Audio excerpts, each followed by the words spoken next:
Thank you. There are many benefits to becoming happier beyond the fact that it feels good to feel good.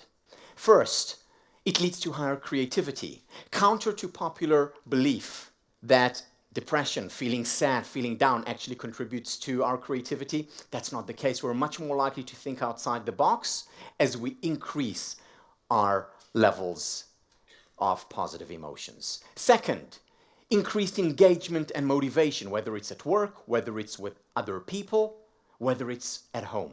Higher levels of motivation, higher levels of engagement as we increase positive emotions.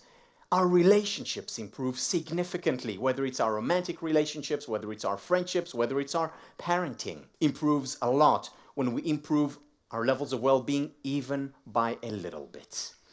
If we improve our levels of well-being, we experience more success.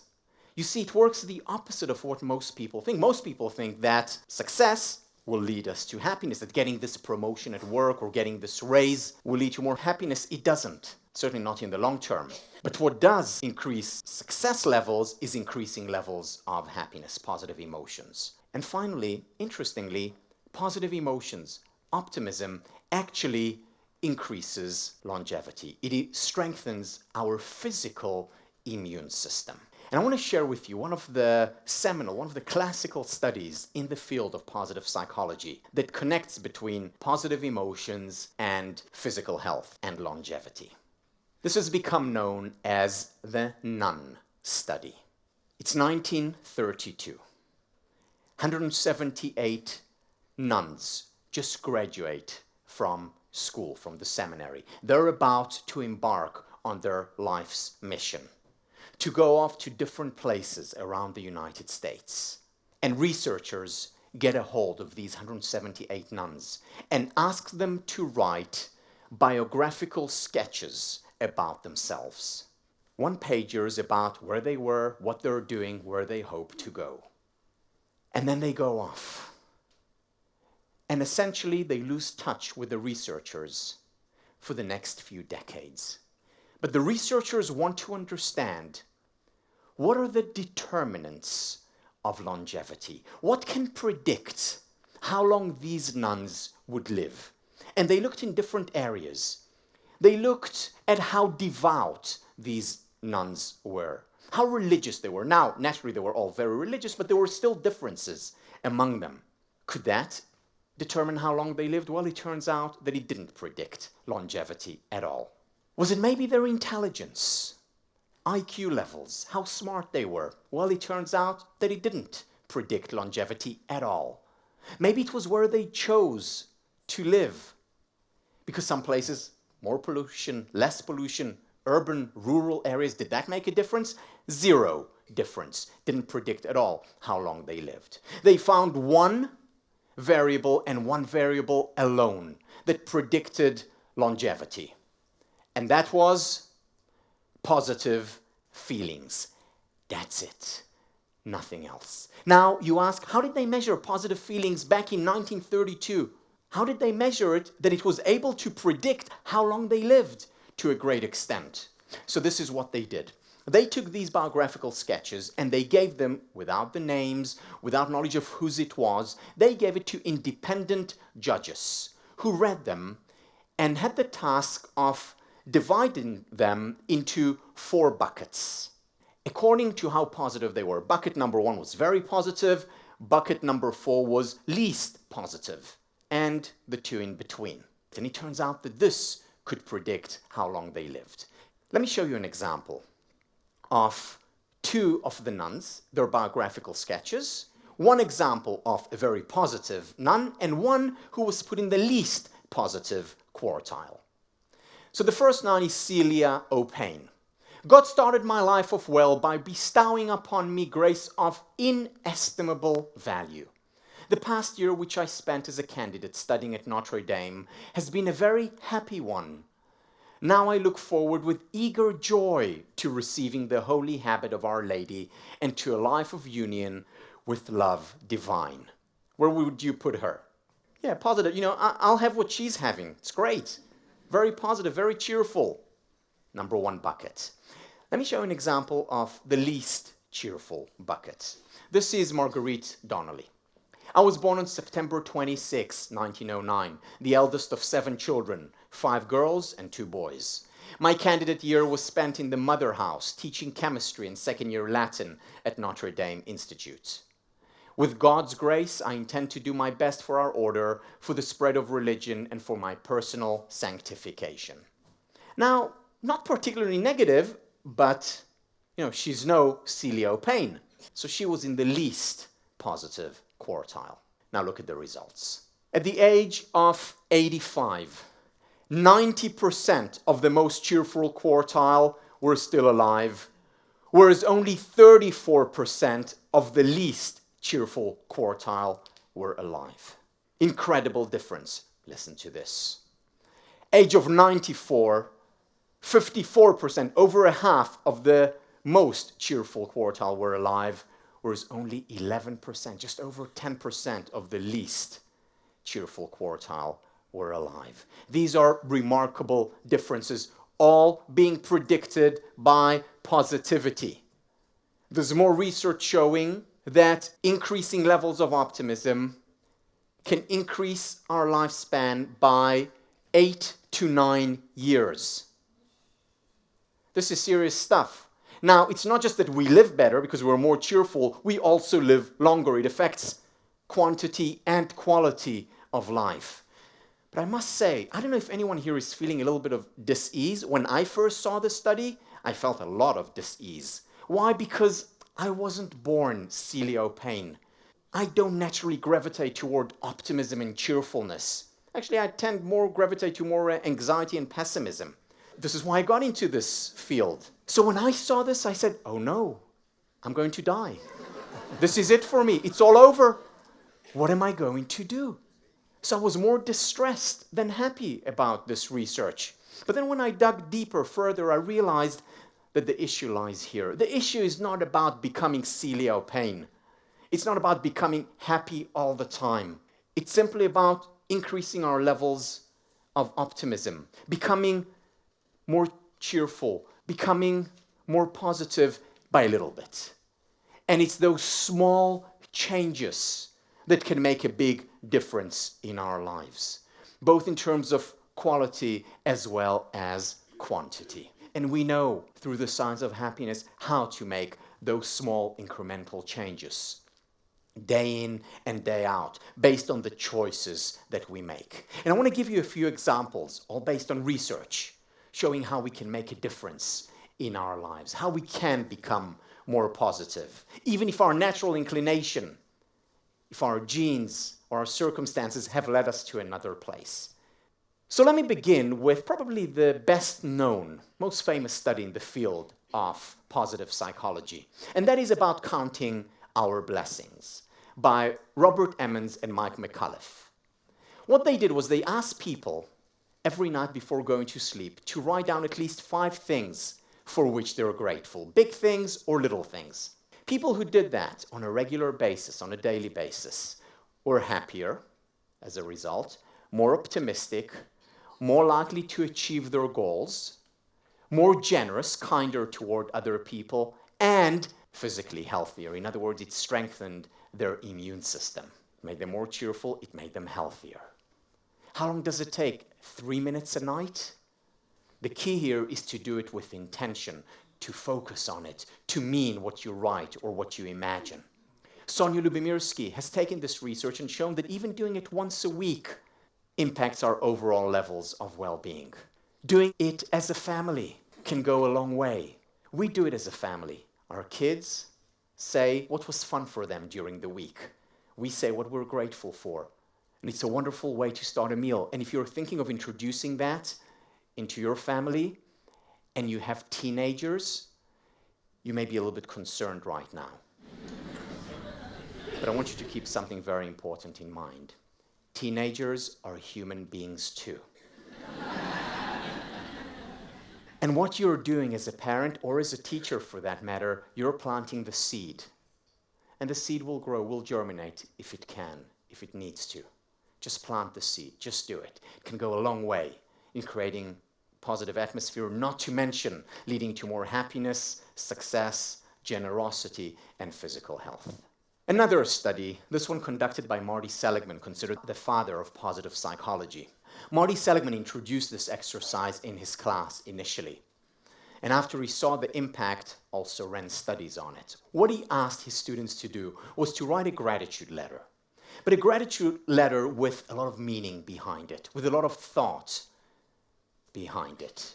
To someone you're grateful for, someone who made a difference in your life. It could be your mother, who you're grateful for. It could be a teacher you had. It could be your boss. It could be your partner or friend. And when you write this letter, to really focus on all the good things that happened. To really focus on the way in which this person made your life better. And after you write this letter, to go to this person and to read it to them.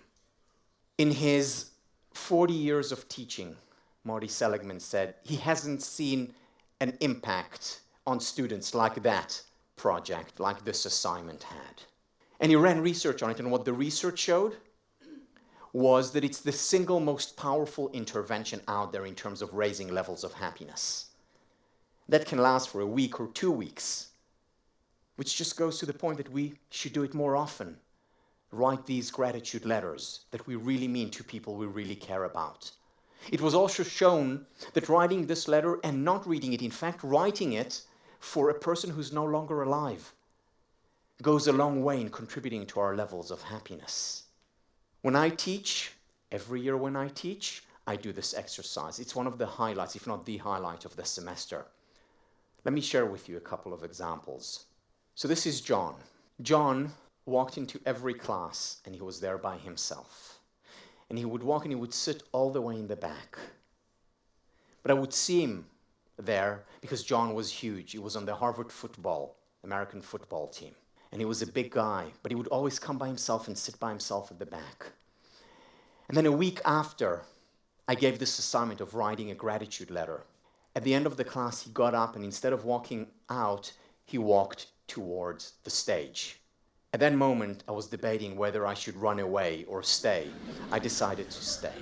John walked up the stage and looked at me, and I looked at him. And he said, "Professor Ben Shahar, can I come to your office hours, please?" And I said, "Sure, that's what office hours are for. Come along." The next day he came to my office hours. This huge, gentle giant. He comes in and he sits down. And I can see that he's nervous. And he looks at me and says, "Professor, this is the first time in my 3 years at Harvard that I've ever gone to office hours. But I came here because I wanted to tell you about the gratitude letter exercise from last week. I wrote a letter to my father. And I was home this weekend, and I read the letter to my father. And then he looked down. And when he looked up, I could see that his eye was a little bit moist.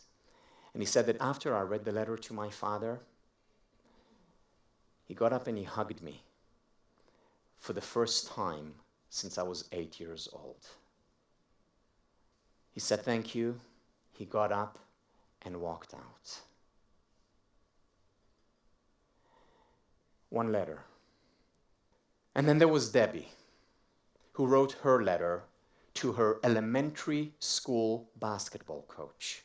And she read the letter to the coach, and the coach had long retired. And she said that after she read the letter, the coach seemed 10 years younger. What a difference that letter can make. It can make a big difference to us writing it. It can make a big difference to the person receiving it. It can make a big difference to the relationship. It doesn't take that long.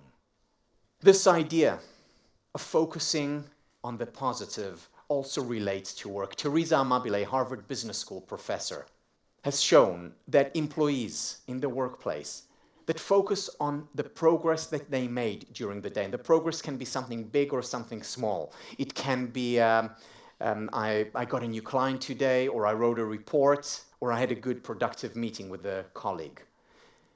But employees who focus on their progress at least once a day, at the end of the day, job satisfaction goes up, they're happier at work. Creativity goes up, as well as productivity. They're better simply because they focus on the things that are going well, rather than taking it for granted. It's not just about looking at past things, things that happened at work, or things that we're grateful for that happened at home, or someone who contributed to our life in the past. This also applies to focusing on the future. My colleague, Dr. Dina Neer, ran the following study. When she asked one group to write 3 things that lie ahead, that was one group, and the second group had to write about 3 good things that lie ahead. In other words, 3 good things that I'm looking forward to tomorrow.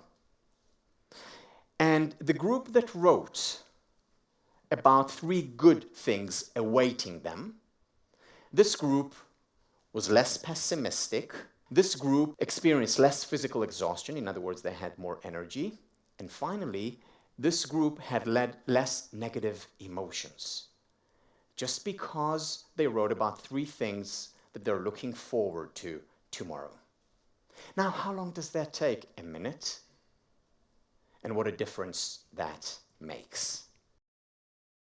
And finally, focusing on positive in relationships. Research by one of the leading researchers in the area of relationships, John Gottman, shows that one of the best determinants of success in a relationship is what the partners focus on. Partners that focus more on the positive, whether it's on their focusing on the positive in their first date that happened 20 years ago, or focusing on the positive of what happened yesterday.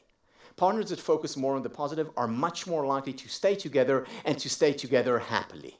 It can make a big difference if we focus on the positive. Recently, a friend of mine who's familiar with the research in the science of happiness and with Gottman's research was going through a very negative, bad patch with her husband. They were fighting constantly. They were going really through a bad period in their relationship. And then finally she'd had enough. And she went to her partner one day and she said, look, from now on, every day I want to hear at least 3 good things about me. We can fight as much as you want, but I want to hear 3 good things about me, that's all. And he was reluctant to do it, but she left him no choice. And they started it. And after a month, the relationship was transformed. Not because they stopped fighting, but simply because they also, not only, but also focused on the things that are working, on the good things. One of the basic premises of appreciative inquiry, which is a field of study related to positive psychology, there is always something to appreciate. In every organization, in every person, in every relationship, in every situation, there is always something that we can appreciate. It's my favorite word in English, appreciate. It has 2 meanings. The first meaning of the word appreciate is to say thank you, and that's a nice thing to do. But there is a second meaning to the word appreciate, and that is to grow in value. And the 2 meanings of the word appreciate are connected. Why? Because when you appreciate the good appreciates. When you appreciate the good in your life, when you do not take it for granted, then you have more of it. It appreciates. Unfortunately, the opposite is also the case. When you do not appreciate the good, when you take it for granted, the good depreciates. Whether it's in our relationships, in our families, at work, in our life as a whole. The person who really understands the value of gratitude and appreciation is Oprah Winfrey, who led a very difficult life, certainly at the beginning. And here is the conclusion she personally comes to. What you focus on expands, and when you focus on the goodness in your life, you create more of it. Opportunities, relationships, even money flowed my way when I learned to be grateful, no matter what happened in my life.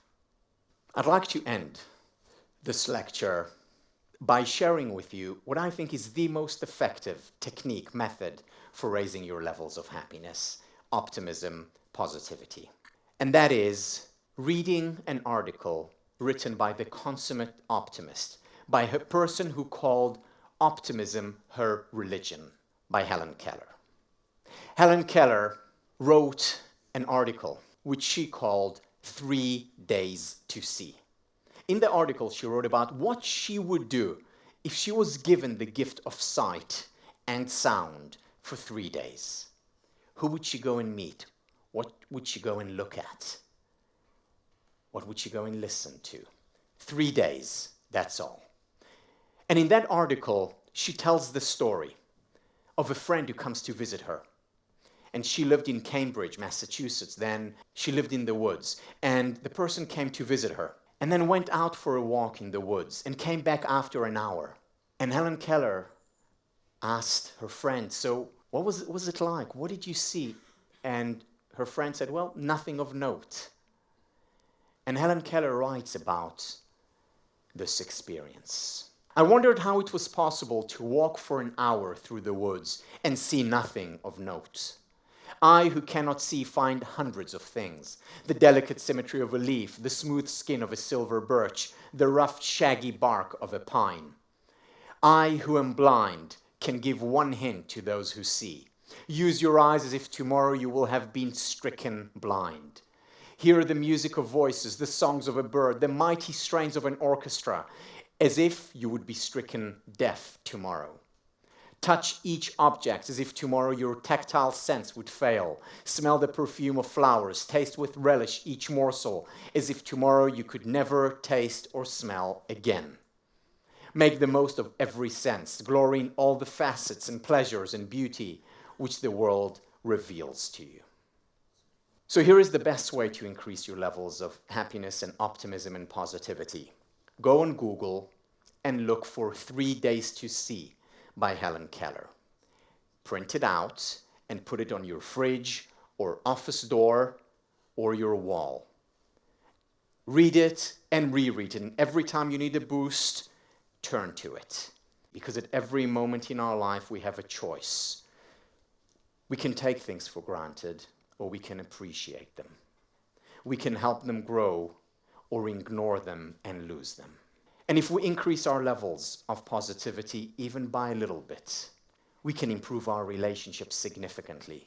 We can improve our productivity and creativity significantly. We can lead a better, happier life. We can thrive and flourish and fulfill more of our potential. And as we know from the Nun Study, we will be around longer to enjoy our increased positivity. Thank you.